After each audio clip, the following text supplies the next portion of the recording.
শুভ সকাল আমার প্রিয় বন্ধুরা, তোমরা সবাই কেমন আছো? আশা করছি সবাই খুব ভালো আছো আর আমরাও মোটামুটি ভালো আছি। আজ হচ্ছে শুক্রবার আর এখন বাজে সকাল 9:30। তোমাদের সবাইকে সাথে নিয়ে আজকে আরেকটি নতুন ব্লগ আমি স্টার্ট করছি। আশা করছি ব্লগটা তোমাদের ভালো লাগবে। তো সকাল সকাল উঠে কিন্তু আমার সমস্ত বাসি কাজ সারা হয়ে গেছে আর স্নান টান করে চলে এসেছি দেখো সোজা কিচেনে। আর আমাদের মেয়েদের তো আসল জায়গাই হচ্ছে রান্নাঘর। সকালবেলা ঘুম চোখটা খুললেই শুধু রান্নাঘরের কাজ, আর যাবতীয় ঘরের কাজ তো থাকেই, কিন্তু ঘুম চোখ খুলেই কিন্তু আগেই রান্নাঘরের কাজ। তো যাই হোক, একটু ভাত বসিয়ে দিয়েছি। আর ছেলের দেখো আন্টি চলে এসেছে, তার ছেলেকে একটু তোমার ছাতু করে খাইয়ে দিয়েছিলাম, আর আন্টিকে দেখো চা আর দুটো বিস্কুট দিয়ে দিলাম, আর আমিও খেয়ে নেব। খেয়ে ঠেয়ে তারপরে তোমাদের দাদা ভাই রুটি তরকারিটাও করে নেব। তা ভাবলাম একটু তোমার বসে ধীরে সুস্থেই চাটা খাই। তোমাদের দাদাভাই কিন্তু এখনও ঘুমোচ্ছিল, তা ভাবলাম আগে চাটা একটু বসে খেয়ে নিই। এক এক সময় জানো তো চা খেতে খেতেই কিন্তু তরকারি বসাই বা রুটি করি, কারণ তখন হয়তো দেরি হয়ে যায়। তা আজকে দেখলাম তোমাদের দাদাভাই ঘুমোচ্ছে, তাই ভাবলাম চাটা একটু বসেই খেয়ে নিই। তা চাটা খেয়ে ঠেয়ে দেখো চলে এলাম। তাই আজকে করছি হচ্ছে সাদা আলুর তরকারি। আজকে তোমার কুমড়োটা ছিল না, তোমাদের দাদাভাই দুদিন ধরে বলছিল যে রোজ রোজ কুমড়ো আলুর তরকারি দিও না, মাঝে মাঝে একটু আলুর তরকারিও করো। তাই আলুর তরকারি আজকে করে দিলাম। আর এই আলুর তরকারি তো জানো দুই ছেলেই খুব ভালোবাসে, তা ভাবলাম আজকে দুটো লুচিও করে দেবো, তাহলে ছোট ছেলেকে স্কুলে পাঠাতে পারবো টিফিনে। তাই এদিকে আলু আর দেখো তোমার পেঁয়াজটা ভাজি, ওরা এখন ভাত খাবে। আর একটু ডিমের অমলেট করে নিয়েছিলাম। ওইগুলি করে ঠোরে তোমাদের দাদাভাইয়েরও কিন্তু টিফিন মানে রুটিটাও করে নিয়েছিলাম, সেটা তোমাদের সাথে শেয়ার হয়নি। রুটি তরকারি আর একটা ডিম সিদ্ধ দিয়ে দিয়েছি। তোমাদের দাদাভাই এতক্ষণে বেরিয়ে গেছে স্নান টান করে। আর ওদিকে ছেলেদের একটু আলু ভেজে আর ডিমের অমলেট করেই কিন্তু লুচিগুলি করে নিচ্ছি। এটা কিন্তু সম্পূর্ণ আটার লুচি। এই লুচি তো আমার বড় ছেলে ছোবেই না, তাই ওর জন্যে দুটো আর আমার জন্যে তিনটে করলাম। শাশুড়িও খুব একটা লুচি খায় না সকালের দিকটা, তা তোমার জোর 4-5টা কি 5-6টার মতো লুচি ভেজেছি। তো ওকে দুটো দিয়ে দিলাম। ও বললো মা আমাকে দুটোই দাও, আমি যদি থাকে তো আমি বিকেলে এসে স্কুল থেকে এসে খাবো। তাই দিলাম। আর এদিকে দেখো দুই ছেলেকে ভাত দিয়ে দিলাম সকালের টিফিন। ছোট ছেলে তো বেরিয়ে যাবে এখন স্কুলে, আর বড় ছেলেকেও একেবারে দিয়ে দিলাম একটু ডিমের অমলেট আর আলু ভাজা, আর ওপর দিয়ে একটু মাখন দিয়ে দিলাম।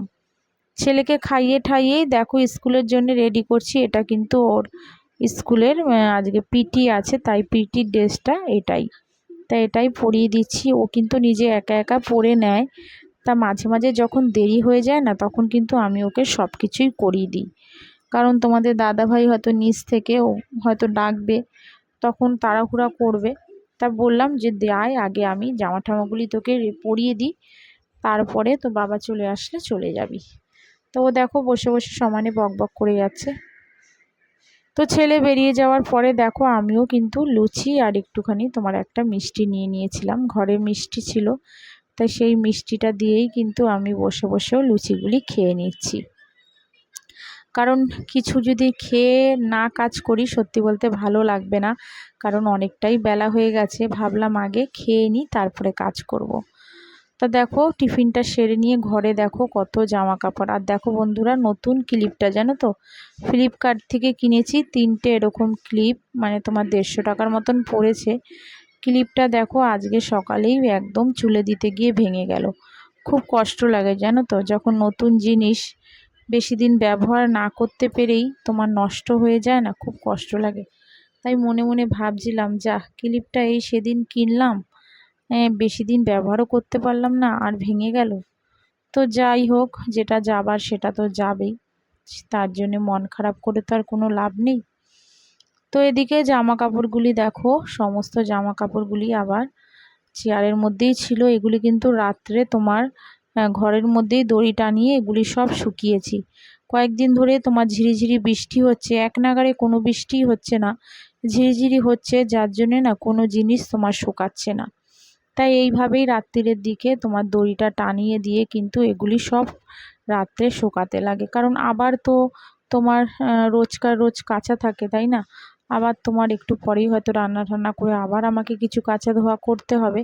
তাই এইভাবেই কিন্তু আমি সব শুকিয়ে নিই দেখো বর্ষাকালে।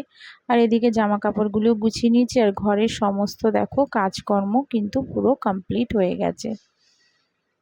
ঘরের কাজটা সেরে আবার চলে গেলাম তোমার রান্নায়। তার আগে তোমার ডাইনিংটা দেখো, এখানে টেবিলটা সোফাটায় তো জানোই, এটাও কিন্তু প্রতিদিন করতে হয়। সেই তোমার ছাতাটা দেখো এখানেই পড়ে আছে, বড় ছেলে নিয়ে গেছিলো কালকে কোচিনে, তা সেটা আমি আবার একটু শুকাতে দিয়েছিলাম নিচটাতে, তা সেটা শুকিয়ে গেছে। তা শাশুড়ি আবার তোমার এটা এখানে তোমার রেখে দিয়েছে, তা সেটাকে দেখো আবার ঠিক করে গুছিয়ে আবার জিনিসটা জায়গায় রাখলাম। আর এদিকে এগুলি তো রোজকার রোজই তোমার পোছা থাকে, তা সেগুলি তো সবসময় আর দেখাই না, তাই এগুলিও একটুখানি ভালো করে একটু পুছে নিলাম। আর ছোট ছেলে চলে যাওয়ার পরেই তোমার একটু আস্তে ধীরেই কাজ করি, কারণ অত তাড়াহুড়া, তখন ভাবি যে অত তাড়াহুড়ার দরকার নেই, কারণ সকালের দিকটা তো তোমার একটু মোটামুটি কাজটা সারা থাকে, মানে যেমন ভাতটা ধরো করা থাকে বা কিছু একটু ভাজাভুজি ধরো করে রাখি, তাই তোমার রান্নাটা তোমার অত তাড়াহুড়া করি না।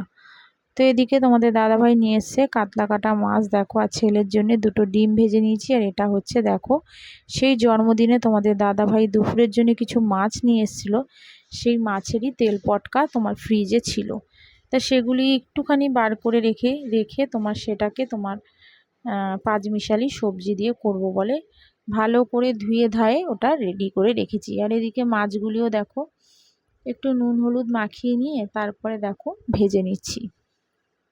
কাতলা কাটার মাছগুলির আজকে করব ঝাল।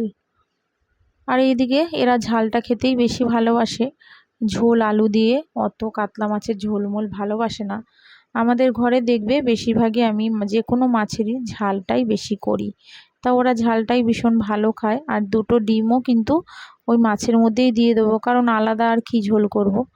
আর এদিকে দেখো পাঁচমিশালি তরকারিটার মধ্যে কিন্তু এই তেলটা দিয়ে রান্না করব। এর মধ্যে আছে একটু পটল, ঝিঙে, কুমড়ো, আলু, তারপরে তোমার একটুখানি হচ্ছে ডাঁটা, এই সমস্ত কেটে দিয়েছিল শাশুড়ি, তা সেটা দিয়েই করব। একটু কালো জিরে ফোড়ন দিয়েছিলাম, আর দিয়েছিলাম একটু আর্ধেকের মতন পেঁয়াজ, আর দিয়েছিলাম কটা কাঁচা লঙ্কা। আর এদিকে মাছগুলিও ভাজা হয়ে যাচ্ছে। তো দেখো একদম অল্প তেল দিয়েছি, তোমরা দেখতেই পাচ্ছ। আর মাছের তেলে তো তোমার তেল বেরায়, তোমরা সবাই সেটা জানো, তাই একদম সামান্য তেল দিয়ে দেখো, অল্প, বেশি তেল না কিন্তু, মাছের তেলটাও কিন্তু অল্প নিয়েছিলাম, নিয়ে দেখো ভালো করে একটু নাড়িয়ে চাড়িয়ে একটু হলুদ আর একটু নুন দিয়ে দেব, দিয়ে একটু নাড়িয়ে চাড়িয়ে তারপরে কিন্তু একটু শুকনো লঙ্কার গুঁড়ো দিয়েছিলাম, জিরের গুঁড়ো আর দিইনি, দিয়ে ভালো করে নাড়িয়ে চাড়িয়ে দেখো সমস্ত সবজিগুলি দিয়ে দিলাম।